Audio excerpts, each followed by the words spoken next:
Voici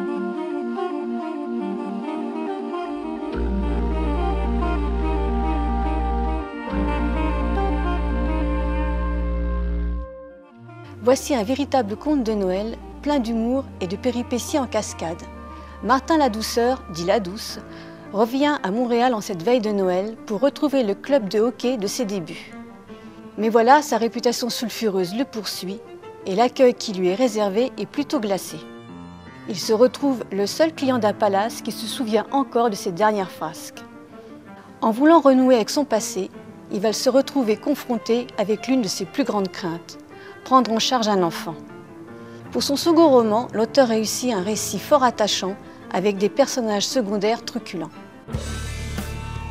À 12 ans, alors qu'il était déjà l'espoir de son village et s'était fait un nom dans la région, il pouvait regarder les matchs des Canadiens de Montréal jusqu'au bout. Lorsque son père se levait pour éteindre la télévision, il se tournait vers Martin et lui chuchotait toujours les mêmes mots. « Tu verras, un jour, ça sera toi, Dickie Moore. » On croit souvent que c'est à force de récompenses que la passion germe chez l'enfant.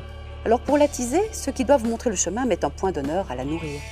C'est ainsi qu'assis à la table du Dunkin's Donuts, face à la Thunderbird 1963, après un match au cours duquel il avait marqué 5 buts, Martin avait vu son père revenir du comptoir avec une grande boîte en carton. Tout sourire, il l'avait ouverte pour laisser découvrir à son fils 5 gros beignets glacés à l'érable.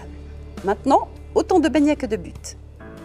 Martin Ladouceur est l'archétype du sportif de haut niveau sur le retour, au caractère assez désagréable.